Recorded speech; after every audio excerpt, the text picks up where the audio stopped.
Hi, Tim. This is Tim Burton. Another one of our people here. I'm crushing his drawings. Much like Connor Roy with politics, I was interested in movies from a very young age. And like a lot of young cinephiles of my generation, the films of Tim Burton were pretty much foundational for me in discovering what exactly filmmaking was. Burton was the first director that I ever knew by name.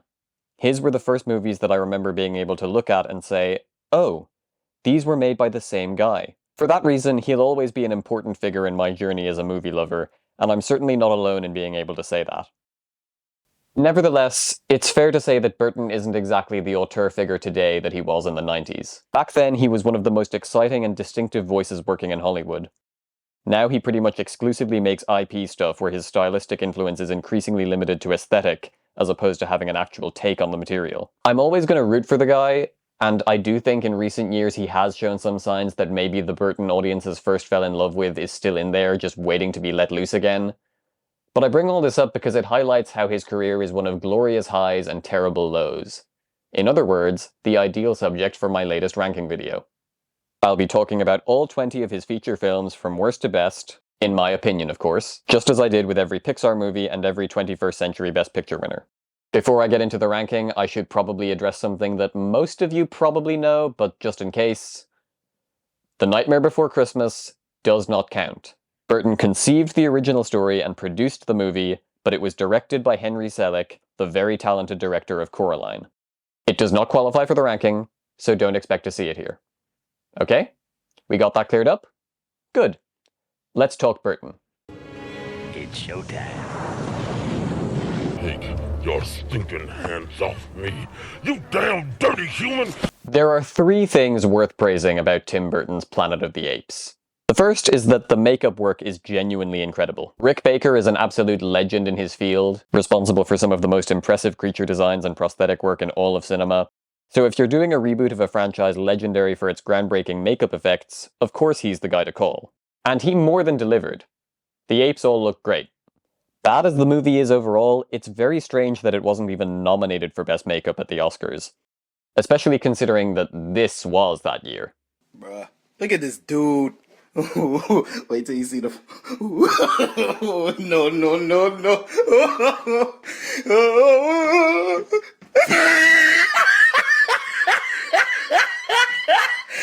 The second is that it commits a pretty wild act of trolling in bringing in NRA spokesman Charlton Heston to film a scene where the basic message is that guns are inherently evil.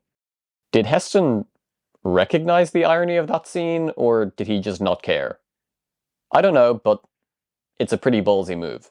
The last thing is Paul Giamatti, who is clearly having the absolute time of his life playing a monkey, and that's pretty delightful to watch. My agents were like, don't you think you should play a human so they can see your face? And I was like, if you tell them I want to play a human in this, I'll fucking kill you all. It's just a shame about, everything else. Because make no mistake, this movie is ass. Planet of the Apes is, of course, a reboot of the franchise that began in 1968 and recently received a much more successful update with the Rise, Dawn, War trilogy, and also this new one that I keep forgetting exists. Something to keep in mind is that in 2001, Burton was still pretty much at the top of his game. Even though Mars Attacks and Sleepy Hollow hadn't received the level of critical acclaim that his earlier work had gotten, he was still a guy whose movies were considered to be must-sees, and the prospect of him reviving a legendary franchise with his signature touch seemed like an exciting one. Unfortunately, Planet of the Apes is perhaps the Tim Burton movie that feels the least like a Tim Burton movie, on both an aesthetic and thematic level. It truly feels like any hack journeyman could have made this. Burton has no discernible angle on the material, and any updates made to distinguish it from the earlier film just make it needlessly confusing and overcomplicated. In the 1968 movie, apes are the dominant species, and humans are animals. Easy to understand. In this one, humans are sort of animals, but also sort of a socially subjugated underclass and metaphor for slavery. The 1968 one ends by showing the Statue of Liberty buried in the sand, clearly communicating to the audience that we've been on Earth the whole time. This one ends with Mark Wahlberg going back to Earth, only to find that Abe Lincoln is now Ape Lincoln, an ending that just leaves the viewer confused instead of shocked. Speaking of Mark Wahlberg, yeah, he sucks in this. At least in The Happening he had the decency to give an entertainingly weird performance. Here he's just plain boring. Forget Ted and Boogie Nights, this is the movie he should be apologizing to the Pope for. Damn them. Damn them all to hell! I am a picker. I am a grinner. I am a lover. And I am a sinner. I talked about how Planet of the Apes barely even feels like a Tim Burton movie, so now let's talk about a film that has the opposite problem. Dark Shadows. A movie that feels like an algorithm's approximation of what a Tim Burton movie looks like. Just look at the poster and tell me this doesn't look like a fan-made poster for a hypothetical Tim Burton film. Yep, there's Johnny Depp. Yep, there's a bunch of people with pale faces. Yep, there's spooky-looking architecture. This movie is based on a 1970s gothic soap opera that both Burton and Depp were apparently big fans of. I've never seen a single episode of the show, but from what I understand, the movie takes a far more lighthearted approach to its story than the source material did, turning it into more of a fish-out-of-water comedy about an 18th century vampire who wakes up in the 1970s. Or at least, sometimes it's that. At other times it seems to be going for more of a straightforward gothic horror film, and it never finds the right balance between those two tones. Most of the movie is just variations on the same joke. Somebody makes a 1970s cultural reference, and the Johnny Depp vampire misunderstands it because he's an aristocrat from the 1700s. Oh, he thinks the McDonald's logo is Mephistopheles. Oh, he thinks being stoned still means having rocks thrown at you. Oh, he thinks the carpenters are actual woodworkers. That's not what that means, you silly vampire. Eva Green is kind of fun as this evil witch who's inexplicably horny for the Johnny Depp vampire, but every scene without her is just so boring. I don't care about the Chloe Grace Moretz kid who randomly turns out to be a werewolf in the final act. I don't care about the Johnny Depp vampire's efforts to restore his family's fortunes. I don't care about his boring romance with this underdeveloped love interest who's supposed to be the reincarnation of his dead soulmate. I just do not care. It looks nice, I guess. It definitely feels like Burton is having a bit more fun here than he did on Planet of the Apes, which is the main reason I have it ranked above it. But I do have to put emphasis on a bit here. We're what's known in common parlance as peculiar. I remember going to see Miss Peregrine's Home for Peculiar Children with friends when I was 14 and just giving myself a headache trying to understand what was going on. The basic plot is that Asa Butterfield wants to find out the truth about how his grandfather died, so he goes on a search for answers that leads him to a sort of X-Men-like home for kids with supernatural powers called Peculiars, which is also stuck in a time loop of the same day in 1943 to protect them from the bad guy, played by Samuel L. Jackson, who wants to eat their eyes because it makes him live forever or something. That's the simplest way I can describe it, but there's all sorts of other lore that adds up to a weirdly dense mythology which is almost harder to follow than Inherent Vice. I'm sure it makes more sense if you've read the books it's based on, but I haven't, so it's just jumbled nonsense to me. I truly think this is the most forgettable thing that late career Burton has made. It represents a point where he's completely devolved into a brand, a connection of recognizable aesthetic traits divorced from the genuinely personal touch that made his early work as good as it was. There's just no sense that there was anything in this material that actually spoke to Burton, that made him feel like his perspective could actually add something to it. Rather, it just feels like some studio executive heard about the books and said, "Hey, that kind of sounds like a Tim Burton movie." And Burton just kind of shrugged and did the "what the hell" sure meme. Where somebody like Wes Anderson keeps finding new ways to weaponize his signature aesthetic, movies like Dark Shadows and Miss Peregrine's Home for Peculiar Children feel like the work of a visionary artist who's become stuck in a rut of just doing the tricks that are expected of him. As with Dark Shadows, Eva Green is the best part of this, but she's also not in it nearly as much as you'd expect from the title character. Frankly, I'm really struggling to even think of things to say about this one. It's not even a disaster, it's just aggressively mediocre and not very memorable in the slightest. Look at the side! Dumbo! I don't think the 2019 Dumbo remake is a very good movie, but it is kind of a surprisingly fascinating object, and certainly much more interesting to talk about than 90% of the other live-action remakes Disney has been churning out since the 2010s. To explain what I mean, I need to give a quick little recap of Burton's career arc. It's not exactly surprising to learn that Burton felt like an outcast growing up. His parents didn't really understand his interests, other kids found him weird, and he found himself drawn to stories about monsters because he felt a kinship with them. But of course, he was able to channel the things that made him weird into art that did catch the eye of people who could recognize his obvious talent and unique voice, eventually resulting in his early successful film career. But the bigger he became, the more his style started to be used as a brand. A hot topic aesthetic that studios could slap onto their latest corporate reboot to sell it as the Burtonized version. And his work began to adopt an increasingly digital, CGI-heavy look that lacked the soul and identity of his earlier movies. His 2010s were literally bookended by live-action Disney remakes, Alice in Wonderland and Dumbo. So what is Dumbo 2019 about? Well, it's about a character who is ostracized from an early age because he's perceived as a freak, manages to utilize his supposed abnormality to inspire awe and wonder from the public, and is then snatched up by a sinister entertainment conglomerate with its own theme park run by a capitalist parasite who intends to package up our hero's unique talents and turn them into just another soulless brand for him to make money off of. Hey, wait a minute. So yes, Burton's Dumbo is kind of an interesting beast from that perspective, and it's also definitely not an accident. Burton straight up said that making this film, I realized that I was Dumbo. That I was working in this horrible big circus and I needed to escape. Your mileage may vary on whether him taking a big fat Disney check to make a movie with an explicitly anti-corporate message is a cynical attempt to have his cake and eat it too, or an admirable act of cheeky subversion on his part, but it does make it feel like a much more director-driven work than something like The Lion King or Beauty and the Beast. It also makes me wish that the movie itself was better, but unfortunately it's just kind of dull and stretched out. There are hints of a better movie scattered throughout Dumbo. Dumbo himself is very cute. Frankly, the least believable part of the movie is that the human characters have such a viscerally disgusted reaction to this adorable little guy just because his ears are big. I don't buy it. I also like that Michael Keaton is playing the slimy corporate guy as the embodiment of the Dark Lord Satan himself. He apparently hates his performance in this, and I kind of get it, but I also kind of fuck with how cartoonish he is. I like that the mean asshole who bullies Dumbo just straight up fucking dies.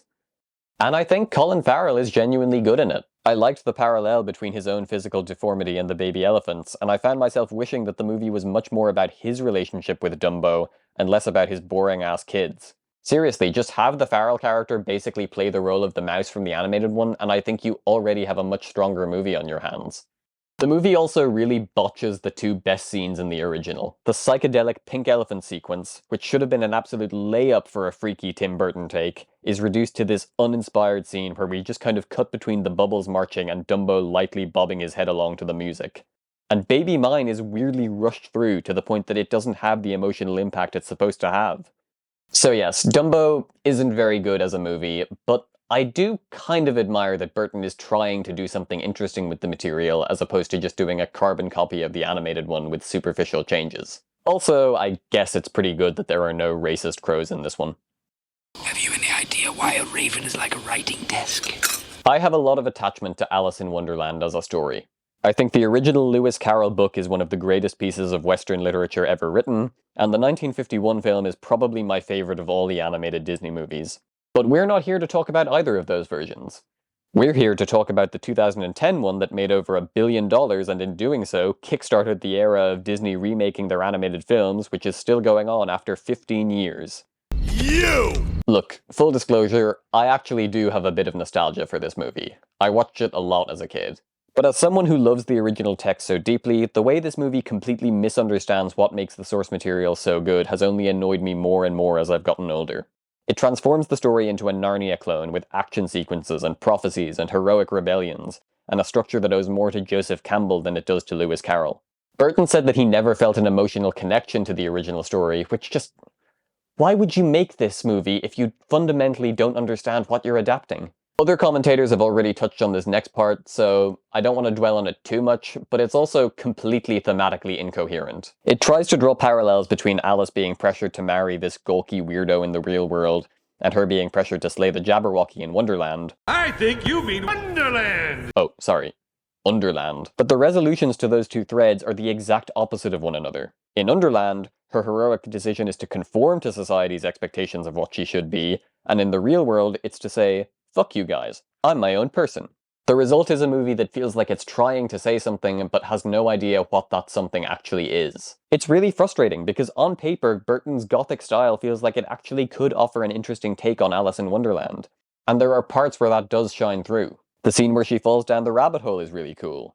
Helena Bonham Carter does a great job as the Red Queen. And there's that whole scene near the end where we see flashbacks to Alice's first adventure, and I just find myself wishing I was watching that movie. But like, preferably with a lot less green screen and a lot more practical effects. I'd kill to see a Burton version of Wonderland with sets designed by Bo Welsh and stop-motion animation in place of the overwhelming CGI sludge which has only gotten uglier with age. Seriously, why does it look like this? Look at your face. It looks like a car ran over it. Oh, and then at the end of the movie, Alice becomes an active and eager participant in British colonialism.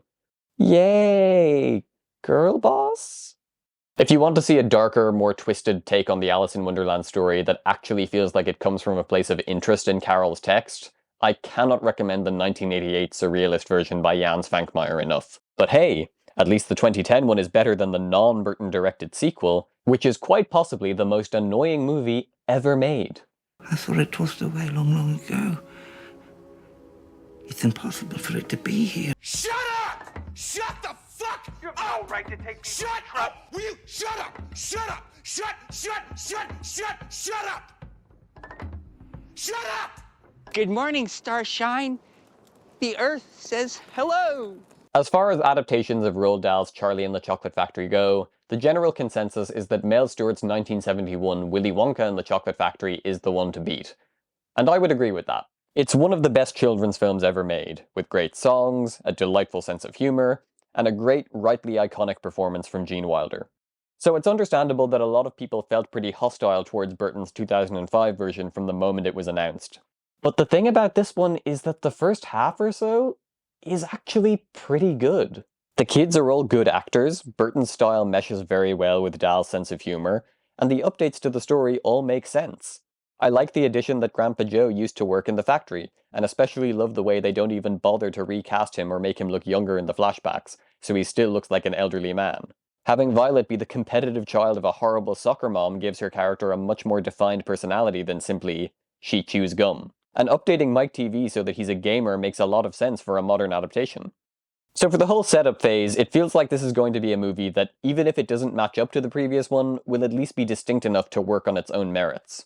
But then they get to the Chocolate Factory and this guy shows up. Wasn't that just magnificent? Look, I'm Gen Z, and I know a lot of people my age love this performance, but I find it extremely try-hard. On the one hand, it's obviously wise to do something completely different from Gene Wilder's take, but the problem is that Depp's version is basically all eccentricity and no charm. There's also the incredibly misguided choice to give him this cliched backstory where his father was a dentist who was prejudiced against chocolate and somehow moved his entire house when his son tried to run away. Yeah, they never explain that part. I do think this whole section of the movie is kind of funny in an ironic way, and I appreciate how Christopher Lee absolutely chews the scenery as the mean dad. Lollipops. What we call cavities on a stick. But it removes all the mystique from Wonka as a character. And at the end of the day, if you don't get Willy Wonka right in your Charlie and the Chocolate Factory movie, that's pretty much a fatal flaw that it's impossible to come back from. I will say that Wonka isn't my only problem here. Unfortunately, the other one is Charlie. So, the other most important character. It's not Freddie Highmore that I take issue with. He's doing a good job with what he's given. But one of the reasons I think the 1971 film is not just the superior adaptation, but also kind of the best version of the story across any medium, is because Charlie is just a much more well-rounded character in it than in any other version. In the book and the Burton movie, his entire deal is that he's just nice. Once the factory tour starts, he basically becomes a passive observer in his own story until the ending, when he wins the factory because he's the last one standing. But in the 1971 film, Charlie isn't a perfect kid. He does succumb to temptation and do something wrong, and Wonka ends up giving him the factory not because he was the only kid who didn't have enough of a personality to break the rules, but because he's the only one who had enough honesty and integrity to take responsibility for his misbehavior. I get that Burton and Co. were trying to make their own version that was a little closer to the book, but if I had to choose just one element from Willy Wonka and the Chocolate Factory to carry over to a new adaptation, it would be the decision to make Charlie more flawed and three-dimensional. There's still some stuff I like within the factory portion. I like the Oompa Loompa songs, and I think it was a pretty inspired choice to have each one be done in a completely different musical style. And I think Burton's choice to lean into the inherent creepiness of what goes on inside the factory makes a lot of sense. But overall, I find this to be an adaptation that's hamstrung by a few fatal flaws. Get out of my house! Get out of my big house! Big Eyes was a real change of pace for Burton in 2014, reuniting him with writers Scott Alexander and Larry Karaszewski to tell the story of Margaret Keane, an artist whose paintings depicting children with big eyes became something of an unlikely phenomenon in the 1950s, and her relationship with her husband Walter, a wannabe artist himself who took all the credit for her work until she finally stood up for herself and revealed that it was all hers. This isn't a particularly great movie, but it is an interesting account of a fascinating true story that I was unfamiliar with. I've already psychoanalyzed Burton in this video, and I will continue to do so, but I do think it's easy to see why at this stage in his career he was drawn to the story of a creative who feels that their artistic voice is being taken away from them, repackaged and commercialized to make a profit for somebody else until it's completely lost the soul they poured into it in the first place. Amy Adams gives an unsurprisingly affecting performance as Margaret, making the most out of a role that by its nature requires her to be fairly passive for a good chunk of the runtime. Christoph Waltz's performance is the one that's more likely to make or break the movie for you. He's going very broad here, to the point where he gets pretty cartoonish, but I kind of fuck with it. I actually think there's something pretty ahead of its time about this story of a malignant narcissist who manages to sell the public on a lie despite obviously being full of shit. Much like Elizabeth Holmes, or Billy McFarland, or somebody else whose name is escaping me right now. I'm sure they're not important. I think where Big Eyes falls short, and the thing that made it fairly unmemorable for some people, is that it does feel a little bland in its presentation. It makes sense that Burton would want to scale back his usual stylistic tricks when telling what is essentially the story of an abusive relationship, but it does also feel like bringing a little more of his signature voice to the material would have made it really stand out more. Maybe if he'd styled it more like a Douglas Sirk throwback, or included more scenes like the dream sequences where Margaret sees everybody around her with the big eyes depicted in her paintings. As is, the movie is fine, but it does feel like there's a stronger one fighting to get out. You want to conquer the world? You're gonna need lawyers, right? Mars Attacks is a strange little movie. Your response to that may be, well, duh, it's a Tim Burton movie, and fair enough, but I don't even mean strange in the way that his films usually are. I mean, it's just a bizarre little oddity of a film. Jack Nicholson plays two roles for no apparent narrative or thematic reason. At one point, Martin Short is seduced and killed by Lisa Marie as this artificial woman sent by the Martians to assassinate the President of the United States. Sarah Jessica Parker gets abducted by aliens and has her head grafted onto the body of her dog, after which point she develops this oddly earnest romance with the disembodied head of Pierce Brosnan's character. The singer Tom Jones plays himself in the film, not just for a cameo, but for a full-fledged supporting role. There are no real characters or emotional arcs in this film. It almost has the energy of a child playing with action figures and taking delight in just having the aliens blow everything up. And honestly, I respect that about it. It's pretty fun, if a little tiresome in points. The first thing you notice about this movie is that it has the best cast of all time? Okay, not really, but it is a little insane watching the opening credits of this movie and seeing just how many big names are in it, right down to a pre-fame Jack Black and Pam Grier 1 year before Jackie Brown. In essence, Mars Attacks plays like a piss take of the idea of American exceptionalism and Clinton-era optimism about how there was no challenge the United States couldn't overcome. It's like the anti-Independence Day, a movie it coincidentally released in the same year as. So I guess it's not really any wonder that critics and audiences at the time were so hostile to it.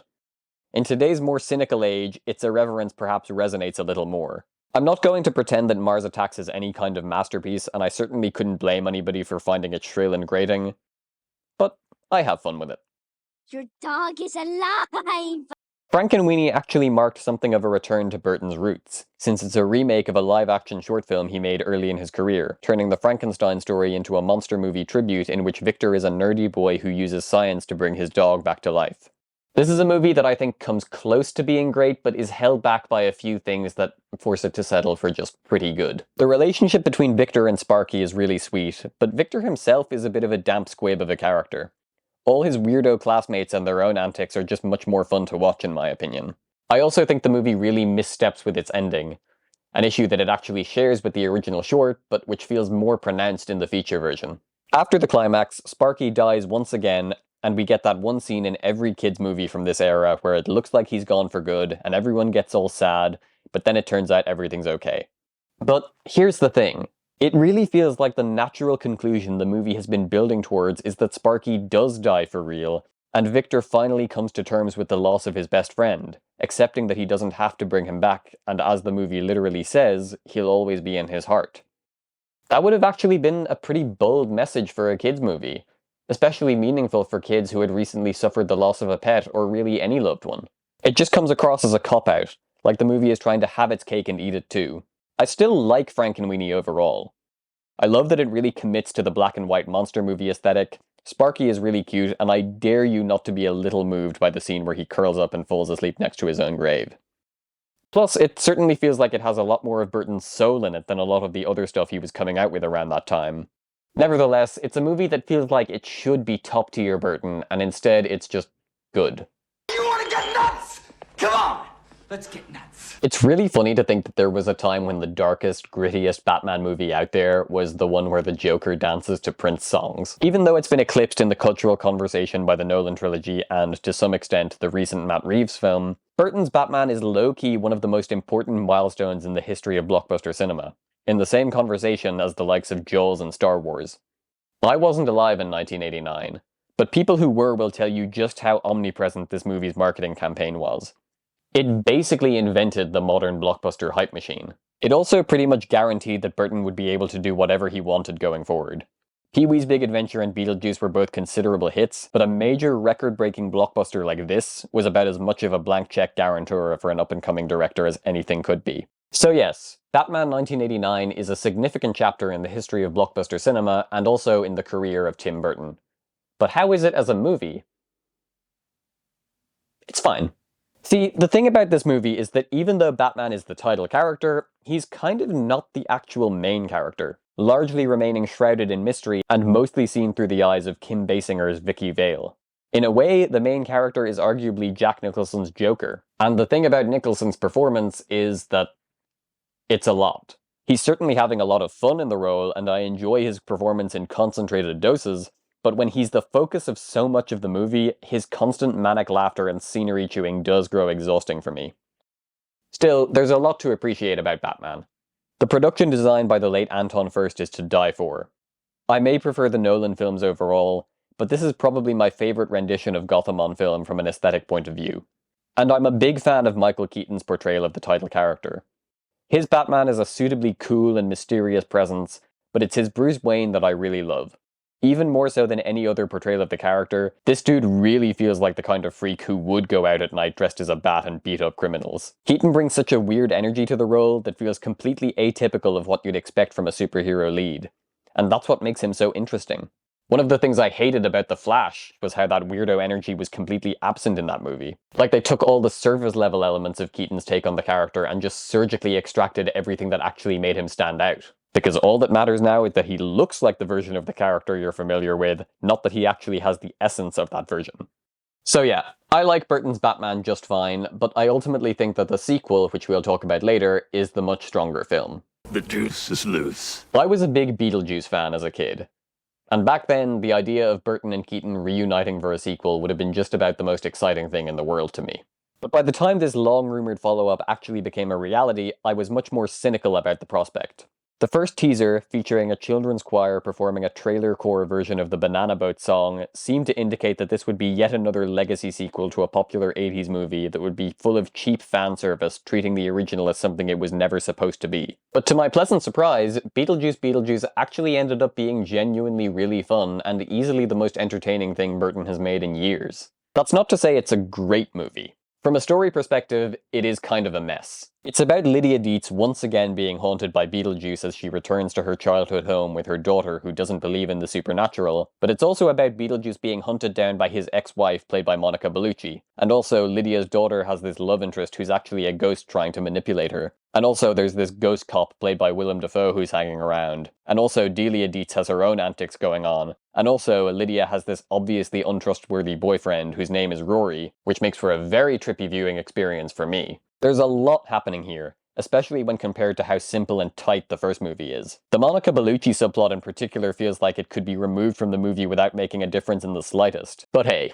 if I could shoehorn Monica Bellucci into my movie just to flex the fact that I was dating her, I'd probably do it as well. So, fair enough, Tim. Additionally, while Adam and Barbara obviously couldn't be in this one, both because it would require probably awful de-aging effects and because of other outside factors, I do think their presence is missed. I think the movie does a pretty good job of explaining their absence, but it also feels a little weird that Lydia only mentions them once, considering how they were her only proper parental figures in the first movie. It feels especially weird because the actual emotional core of the movie is built around her dead husband, a character who we've literally never met, and therefore get no real emotional catharsis from seeing her reunite with him in the afterlife. Again, it's kind of an inescapable problem because there wasn't really a way of incorporating Baldwin and Davis into the movie that would have worked, but it's still there. And yet, in spite of all this, Beetlejuice Beetlejuice makes a truly convincing case that Burton is still capable of recapturing his own magic. For starters, it marks his return to relying on practical sets and B-movie style stop-motion effects, like those he used in the original, over excessive CGI. In pre-release interviews, he said that working on this movie helped him rediscover the joy he used to feel for filmmaking, and that really comes through here. He's clearly having a lot of fun behind the camera, compared to his last few movies where he really seemed to be on autopilot. There are a lot of really fun gags here, from the Beetlejuice baby to the hilarious way it addresses the necessary removal of Jeffrey Jones's character from the plot, which makes a lot of the messier elements easier to forgive for me. Michael Keaton is also really fun here. Unlike his return as Batman in The Flash, he really slips back into an iconic role with ease here, and I appreciate how the film recognizes that he's a character who works best in small doses. Despite what that first teaser seemed to indicate, the movie doesn't fall into the legacy sequel trap of treating its predecessor like some kind of sacred text that needs to be treated with po-faced reverence. It's just another supernatural comedy that gives Burton the opportunity to have fun with practical effects and gags. I really hope this marks the beginning of him rediscovering his mojo going forward. I found something, which was lately a man. Sleepy Hollow might just be the definition of a style over substance movie, but you know what?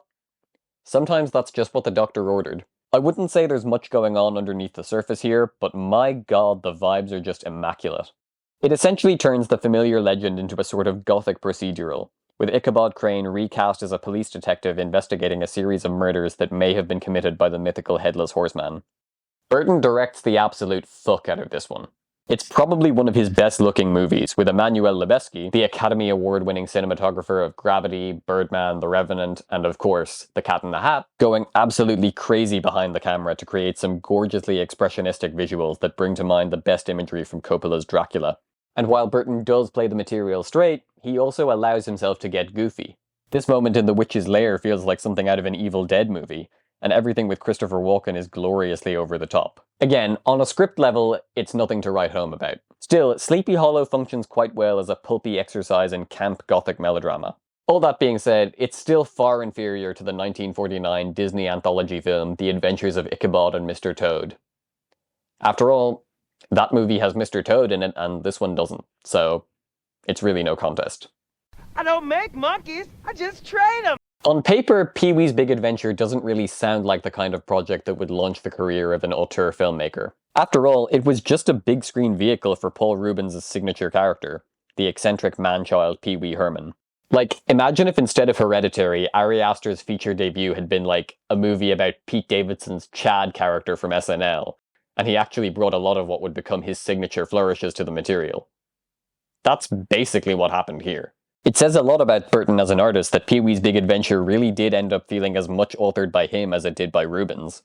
Your enjoyment of Pee-wee's Big Adventure will definitely depend on whether or not you find Pee-wee's antics grating, but for a feature-length movie about a character who's this one-note by design, it works surprisingly well as a picaresque adventure. It's funny, Rubens' performance is legitimately endearing in spite of his relentless wackiness, and Burton's voice feels pretty much fully formed from the get-go. The best example being the large Marge scene where the movie briefly turns into a ghost story and then promptly moves on as if nothing happened. David Letterman once said that what's so funny about Pee-wee Herman as a character is that he has the external structure of a bratty little precocious kid, but you know he's being controlled by the incubus, the manifestation of evil itself. I think the reason Pee-wee's Big Adventure works as well as it does is because even at this early stage in his career, Burton understood how to tap into that, something that I think Paul Rubens clearly recognized as well. At last, my arm is complete again. I've never had the pleasure of seeing Sweeney Todd, the Demon Barber of Fleet Street on stage, but as an admirer of the work of Stephen Sondheim, I'm pretty familiar with the songs. Watching Burton's adaptation of the musical was my first proper exposure to the material, and while it's certainly not a perfect movie, I think it's a pretty great introduction to the story. For a guy who had never directed a full-blown musical prior to this, Burton acquits himself quite well. He doesn't really go for grand, elaborately staged ensemble numbers, but the more restrained and brooding vibe he brings to it does still feel appropriately cinematic, with the Joanna reprise montage being the standout sequence for me. Ultimately, Burton's take feels appropriate for the material. A moody, operatic, somewhat darkly comic tragedy about a man who becomes so consumed by hatred and vengeance that he ends up destroying what little he had left. I do wish he'd kept in the Ballad of Sweeney Todd, though, especially considering how hard the orchestral version that plays over the opening credits goes. The casting is pretty solid, even if some are obviously more trained singers than others. Everyone is at least capable of carrying a tune and doing justice to Sondheim's incredible songs. The MVP for me is Helena Bonham Carter, who makes for a pretty much perfect Mrs. Lovett, simultaneously detestable and pitiable in her deluded devotion to this man who couldn't give less of a fuck about her. Although I also want to give a shout out to one of the lesser known names in the cast to non-theatre fans, Laura Michelle Kelly as the beggar woman. I first watched this movie a few months ago when I started writing the video, and one of the moments that stuck with me the most is her haunting facial expression during this scene. She really drives home how devastatingly tragic this character is. Even though this is one of Burton's most aggressively grim and downbeat movies, he still finds room for some humor with stuff like Sacha Baron Cohen's big goofy accent, and Sweeney's hilariously apathetic expression while Lovett is singing about their life together. I don't really know what the consensus is among Sondheim purists about this one. I'm sure they have strong feelings on it either way, but as someone who's never seen it performed on stage, I think it's pretty damn solid. Did you ever think that maybe you're not too big? But maybe this town is just too small? I'd never seen Big Fish prior to working on this video, and I really didn't know much about it at all. I knew Ewan McGregor was in it, I knew it was sort of a departure from Burton's usual gothic aesthetic, and I knew that it was about a father-son relationship in some way. That's it. And I have to tell you, for the first stretch of the movie, I was really not sure that I was going to be into it. The movie sort of plays as a more fantastical and certainly less reactionary Forrest Gump, from the picaresque structure to the very affected southern accent McGregor is doing from the opening voiceover. And for a bit there, I was really worried that the relentless quirk and whimsy was going to grate on me. But at a certain point, I started to find myself genuinely endeared by the sheer goofy earnestness of this thing. Like, around the time they pulled that twist with Danny DeVito's character out of nowhere and didn't elaborate on it at all, I just sort of had to surrender to its charms. Still, I think it's the final 20-minute stretch, from Billy Crudup's conversation with the doctor to the funeral scene, that really makes this movie. Burton nails the emotional payoff, and I was genuinely taken aback by how much it got to me. Apparently this movie was originally supposed to be a Steven Spielberg project, and that makes sense. But in a way, I think it becomes more interesting as a Burton movie, because it's simultaneously such a departure for him, and also in practice feels much more in his wheelhouse than you would expect. It's about a guy who feels like an outsider, but uses his creativity as an outlet for connecting to people, and his strained relationship with a family member who can't understand why he is the way he is. In real life, this was the kind of relationship that Burton had with his own father, who died shortly before he was given this script. And even though the roles are reversed in the on-screen dynamic, it's easy to see why this story would have resonated with him so much at this point in his life. So yes, after a rocky beginning, Big Fish did win me over in the end. It's a pretty lovely movie with imaginative visuals and an ending that really elevates everything that came before it. Also, has this guy ever been in a movie or show where his character doesn't get cucked? Poor bastard. A tragic tale of romance, passion, and a murder most foul.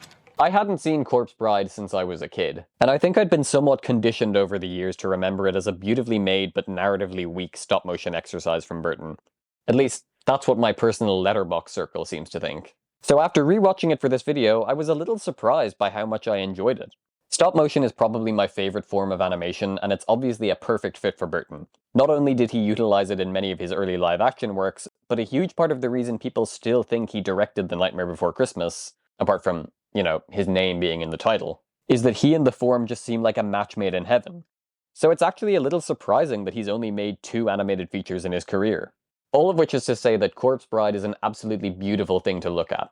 From the opening scene where the camera glides through the Victorian village, the models and the sets are just absolutely gorgeous. I also appreciate little touches like how the land of the living is depicted as cold and devoid of colour, while the underworld is ironically vibrant and brimming with warmth.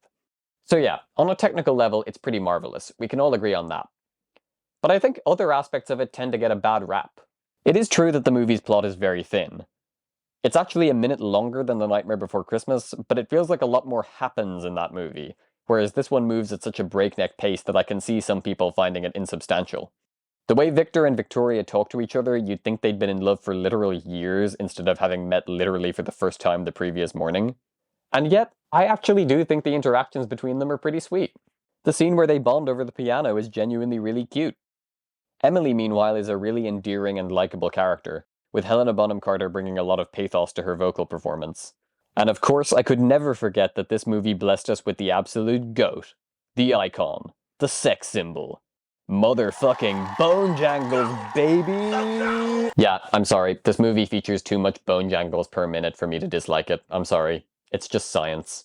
I love this guy. His song slaps, his vibe slaps, he's just great. Bone Jangles, baby! Finally, it's just much funnier than I remember. I really enjoy all these side characters, like the head waiter who's literally a disembodied head, and the guy who keeps splitting in two. Now, is this movie as good as The Nightmare Before Christmas, a movie that it was pretty much always destined to be compared to, despite not actually being from the same director? No, of course not. But for a movie that was pretty praised when it came out, earning largely enthusiastic reviews and an Oscar nomination for animated feature, I do think it's become a bit of an underrated entry in Burton's filmography over the years.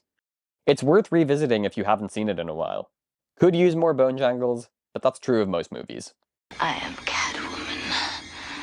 Hear me roar. Batman Returns is, in my opinion, a significant improvement over the first movie. I'd call it one of the best Batman films, but in truth it almost feels weird to classify it as such, because even more so than its predecessor, this movie feels very much like a Tim Burton movie first and a Batman movie second, and in many ways that's to its benefit. Like the first film, Batman Returns is much more focused on the villains than the title superhero, but it works better this time around because Danny DeVito's Penguin and especially Michelle Pfeiffer's Catwoman are much more interesting characters than Jack Nicholson's Joker for me. It's here that Burton's voice really comes through in this movie. He has this great sense of sympathy for the monsters and freaks of the world, with DeVito's Penguin coming across as an oddly tragic figure despite how sleazy and grotesque he is, much like, say, the Phantom of the Opera. Pfeiffer is also giving one of my favourite performances in any comic book movie. She completely dominates the screen every second she's on it, and I absolutely love how the movie just does not give a fuck about explaining her origin story. She's pushed out of a building, is somehow brought to life by cats licking her, and then just decides to become Catwoman. I love it. It's fucking camp. Christopher Walken also plays an evil businessman named Shrek in this movie, which is very funny to me. I know it's actually a nod to the star of F.W. Murnau's original Nosferatu, but that's just not what my Gen Z brain-rotted mind thinks of when I hear that name. The other major thing about this movie is how fucking horny it is, my god. The sizzling sexual chemistry in the scenes between Keaton and Pfeiffer is something you just never see in a comic book movie nowadays, and quite frankly, I think that's a tragedy. Of course, it was even too risque for the time. Batman Returns attracted a lot of backlash from parents for being too fucked up and adult for kids, and Warner Brothers also wasn't happy because they just wanted a movie that they could use to sell Happy Meal toys. So of course they booted Burton from the franchise, and that's how we ended up with the Schumacher ones instead. To be fair, that's probably still preferable to what would happen today, which is they'd hand it over to some anonymous studio hand with no directorial stamp whatsoever. Anyway, the bottom line is that Batman Returns slaps. Do you imagine those hands are hot or cold? In a lot of ways, Edward Scissorhands is the quintessential Tim Burton movie. From his earliest works, it was clear that he was a storyteller who liked to represent himself through characters that were freaks and outsiders, whether that be Pee Wee Herman, Lydia Dietz, or Bruce Wayne. His first short film, Vincent, is literally about a weird child growing up in the suburbs who idolizes Vincent Price and loves Gothic poetry, making it probably his most straightforwardly autobiographical work by default. But the title character in Edward Scissorhands is probably the most nakedly personal creation in all his feature films. A wounded, quiet soul who is unable to truly reach out to anybody in his life, but wins their approval by creating artistic wonders that only he can make. While Burton's distinct sense of humor is still absolutely present in this one, particularly in its depiction of suburban America, this is also the first movie where he really lets his tender side show. Perhaps best exemplified by the utterly magical moment where Winona Ryder steps out into the snow Edward is creating. At its core, Edward Scissorhands is a beautifully melancholic fairy tale, reminiscent of Beauty and the Beast but infused with Burton's more modern sensibilities and attitudes. It's the kind of movie that could only be made by a director who just made one of the most insanely successful blockbusters of that era, and now serves as a sad reminder of what was lost when Burton became exclusively beholden to adapting pre-existing IPs. I don't know if we'll ever get another truly original film like this from him again, but I hope against hope that we do. Although his voice and visual style were already pretty much fully formed in Pee-wee's Big Adventure, Beetlejuice is arguably where Tim Burton truly announces who he is to the world.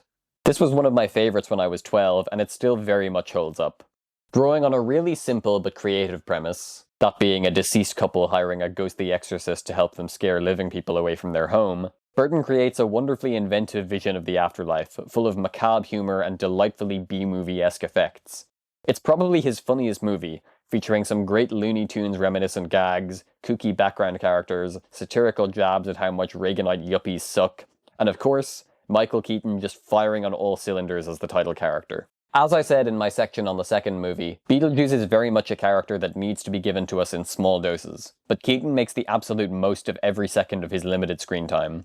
Given that he's the title of the movie and also the biggest, broadest performance in it, it makes sense that Keaton gets the lion's share of praise.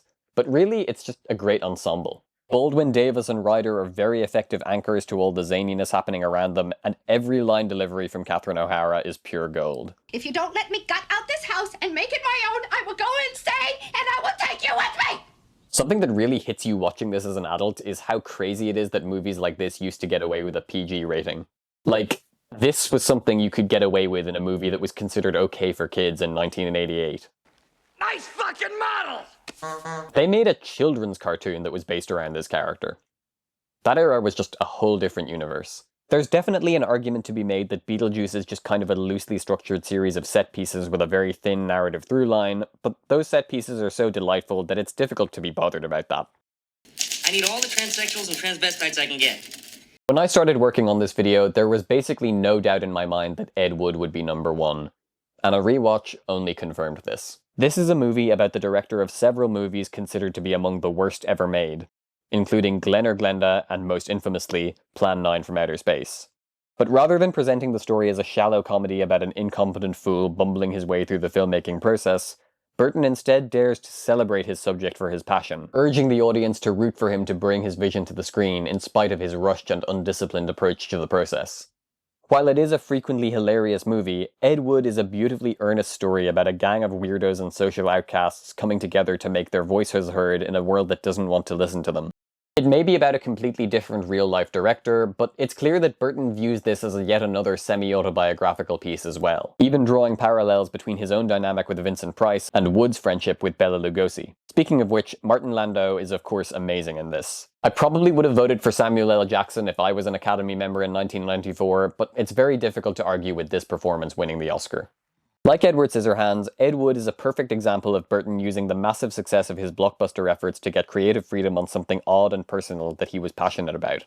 It may be a biopic, which you might expect to be more traditional, but his unfettered vision is all over this movie. The fact that it's shot in gorgeous black and white, the nods to old science fiction B-movies, and perhaps most incredibly of all, the way it doesn't shy away from the inherent queerness of its title character. For those who don't know, Edward D. Wood Jr. was, to use the parlance of the time, a crossdresser, and may well have been a closeted trans woman, although I obviously can't say that for sure. You would expect that a movie released in the 90s by a major mainstream filmmaker would have downplayed that aspect of Wood's life, or at most used it as cheap fodder for gags, inviting the audience to laugh at the sight of Johnny Depp wearing a dress. But the beauty of Ed Wood, the movie, is that Burton and screenwriters Scott Alexander and Larry Karaszewski recognized that this wasn't just a quirk, but an essential aspect of who their subject was. And so Wood's gender nonconformity is presented in a non-judgmental, genuinely empathetic way that honestly feels really radical for the time. This is one of my all-time favorites, and it will likely always remain Burton's masterpiece. So there you have it, my ranking of all 20 feature films directed by Timothy Walter Burton. I know it's been a while since my last video, and I actually started writing this one right after the David Lynch one, but then I just got hit by an absolutely killer dose of writer's block that I couldn't get out of for the longest time. Hopefully whatever I decide to do next won't take quite as long. Until then, so long, farewell, and praise Bone Jangles.